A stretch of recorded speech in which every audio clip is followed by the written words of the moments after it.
Hola, mi nombre es Andrés Picón, soy estudiante de la carrera de Ingeniería en Mantenimiento Mecánico del Instituto Santiago Mariño, Núcleo Mérida. Hoy les voy a hablar a ustedes sobre las aleaciones. Entonces, comencemos. ¿Qué es una aleación? Una aleación es la unión de dos o más elementos para formar un nuevo material que contenga las propiedades de sus componentes. Esta combinación tiene que estar formada por al menos un metal para que reciba el nombre de aleación. Las aleaciones son mezclas homogéneas porque su combinación no posee enlaces entre sus átomos ni altera la composición de sus moléculas. Para que haya una aleación es necesario mezclar un metal base, que suele ser el que denomina la aleación, y uno o más elementos aleantes. Las aleaciones, como se dijo ya, para lograr esto tiene que tener por lo menos un elemento metálico. Los otros elementos que se agregan a este elemento se llaman elementos aleantes. Dependiendo de su constitución, las aleaciones pueden separarse en aleaciones binarias formadas por un metal base y un elemento aleante, y aleaciones ternarias conformadas por un metal base y dos elementos aleantes. También podemos hablar de, según su disposición, de los elementos aleantes pueden dividirse en aleación por sustitución, cuando el tamaño de los átomos en los dos o más elementos tienden a ser similares y reemplazan a los átomos del metal. La aleación intersticial, los átomos de los elementos son más pequeños que el del metal base, por lo que se ubican en los intersticios que dejan libres los átomos del metal. O aleación mixta, se produce tanto aleación intersticial como por sustitución. Propiedades de las aleaciones. La formación de las aleaciones es precisamente para potenciar las propiedades de los materiales y los elementos que la conforman. Cada elemento metálico base presenta algunas propiedades útiles, como resistencia a la temperatura y conductividad eléctrica, y se combina con otro elemento que posee propiedades propias para crear materiales útiles y necesarios para distintos procesos. Eso sí, las propiedades que tendrá una aleación son algo difíciles de saber con antelación. No es una operación matemática, sino que precisa de mucho tiempo invertido en investigación, sumando a los diferentes ensayos, para lograr aleaciones con las propiedades exactas que se necesitan. Ejemplos de aleaciones: hay muchos materiales que resultan de uniones de elementos diversos y con los que tenemos contacto en nuestra vida cotidiana, además de los que se trabajan a nivel industrial. Algunos de estos, por ejemplo, son las amalgamas, que tienden a hacer aleaciones de mercurio con otros metales. Aceros inoxidables es una aleación de acero con níquel y cromo y otros elementos por aumentar la resistencia a la corrosión. Oro blanco, aleación de un metal blanco, ya sea plata o níquel o paladio, con oro. Peltre, aleación de estaño y cobre, plomo y antimonio. Acero, aleación de hierro y carbono, por lo general acompañado por cantidades menores de otros elementos. Latón, aleación de zinc y cobre. El bronce es una aleación de cobre y estaño. Oro 18 quilates, aleación de oro al 75 y zinc, níquel y cobre. Plata de ley, aleación de plata con cobre. Aluminio es una aleación de aluminio y cobre. Alpaca, aleación de cobre, níquel y zinc. Cuproníquel es una aleación de níquel, cobre y en distintas proporciones. Estos elementos nos permiten en nuestra vida diaria tener materiales que puedan ser lo suficientemente resistentes, pero aventajándose de tener un peso más ligero o una conductividad mayor.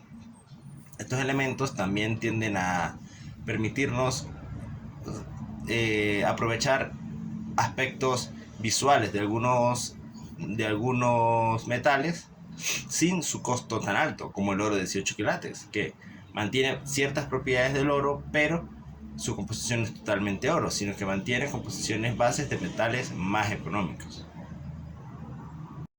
Cuando hablamos de aleaciones, hay cuatro elementos muy conocidos que se combinan con el acero para dar ciertas características. Por lo menos un ejemplo del tungsteno. Esto produce carburos estables y refina el tamaño del grano para aumentar la dureza de los materiales.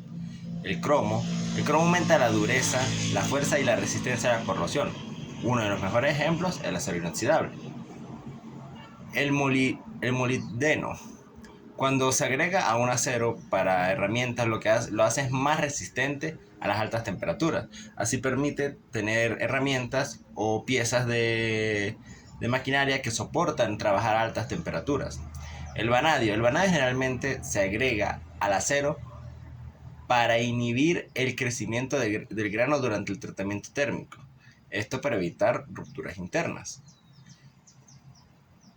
Estos elementos anteriormente mencionados son parte de lo que se conoce como, o ayudan a crear lo que se conoce como aceros aliados.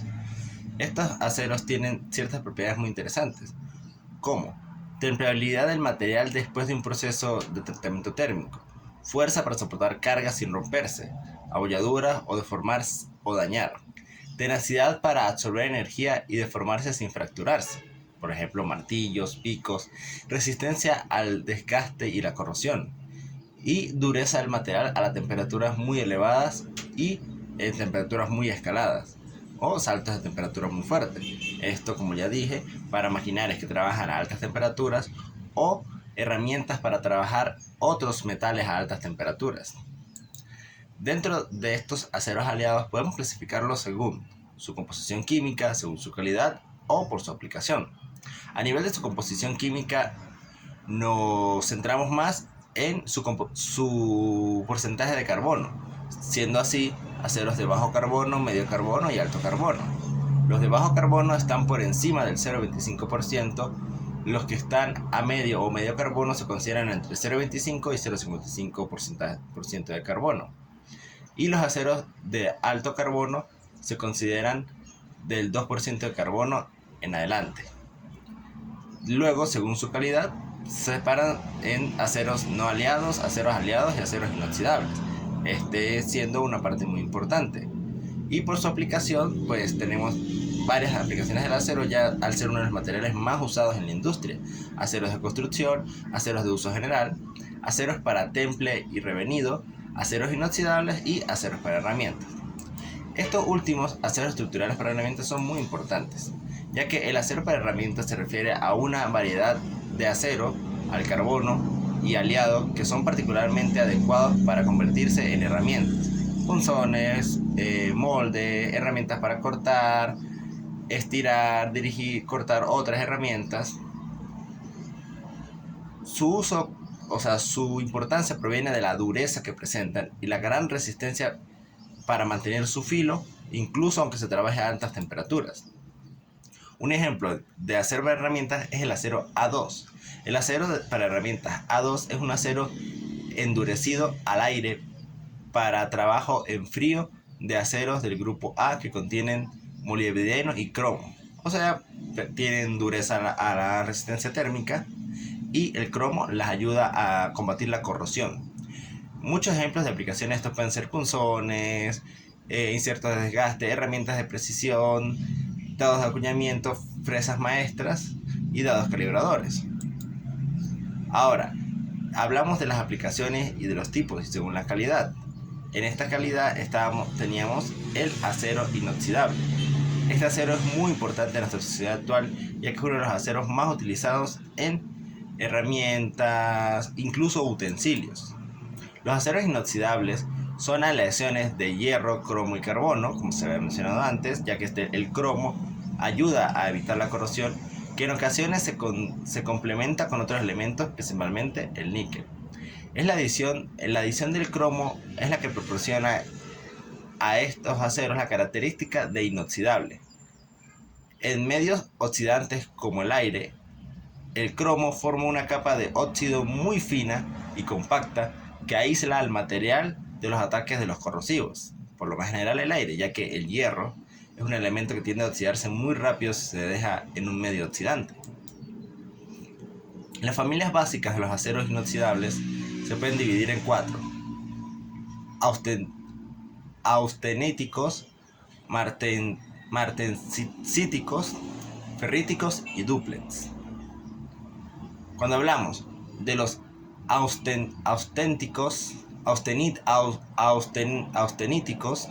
Son aleaciones de hierro, cromo, níquel y carbono. La adición del níquel consigue modificar la estructura de estos materiales. Es el grupo de aceros inoxidables con mayor representación desde el punto de vista de la fabricación de componentes y equipos, así como el comportamiento como su uso en los servicios. Tiene la propiedad de formar, o sea, de aleación, se puede transformar de una manera muy práctica. Tiene buena soldabilidad y gran resistencia a los distintos tipos de corrosión. O sea, un material muy utilizado y muy útil para lo que son piezas que van a estar sometidas a medios oxidantes, ya sea sumergidos en agua o en ambientes áridos o ambientes salados. Los metales martensíticos. Estos aceros inoxidables son aleaciones de hierro, cromo y carbono que conteniendo un porcentaje de carbono entre el 0,15 y cromo al 12 o el 15%. Estos aceros sufren modificaciones estructurales con las temperaturas, por lo que suelen someterse a tratamientos térmicos de temple y revenido. Tras estos procesos alcanzan buenas propiedades mecánicas y tienen suficiente resistencia a la corrosión.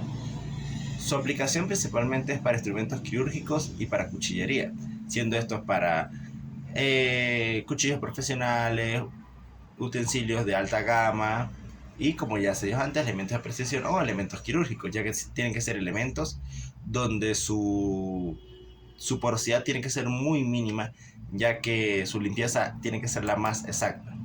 Los elementos ferríticos. Los aceros ferríticos son también aleaciones de hierro, cromo y carbono con mayor contenido de cromo y menor de carbono, por lo que estos elementos tienden a ser más resistentes, tienden a ser menos resistentes, pero con mayor resistencia a la corrosión y los elementos oxidantes. Una gran aplicación de este metal o de este hierro es en la mecánica automotriz, ya que esta mecánica, además de exigir cierta resistencia a algunos materiales, también exige mucha resistencia a temperatura, elementos oxidantes, gases, por lo cual este elemento o estos metales ferríticos antioxidantes son muy utilizados. Los duplets. Los aceros inoxidables duples están constituidos microestructuralmente por dos fases, ferrita y austenita. Contienen elementos aleantes como el hierro, el cromo, el carbono y el níquel. Estos últimos elementos de menor porcentaje que en los anteriores. Como norma general presentan unas propiedades mecánicas, una resistencia a la corrosión mayores que los ferríticos y los austeníticos. Esto permitiéndole así ser elementos utilizados en lo que es trabajos estructurales. Como ya se pudo ver, las aleaciones son elementos muy utilizados, los cuales podemos ver en nuestra vida diaria, incluso cuando comemos, ya que, como pudimos ver, los aceros inoxidables, que son una aleación, son muy utilizados para esto. Esto nos permite ver que los ingenieros y los científicos en general, año tras año, van creando nuevos materiales que hacen nuestra vida cotidiana mucho más cómoda, mucho más fácil e incluso mucho más económica, permitiendo así a la raza humana poder adaptarse mejor a su ambiente, adaptarse mejor a la vida que estamos transcurriendo sin necesidad de encontrar nuevos materiales, sino con lo que ya tenemos hacer mucho. Muchas gracias por su atención.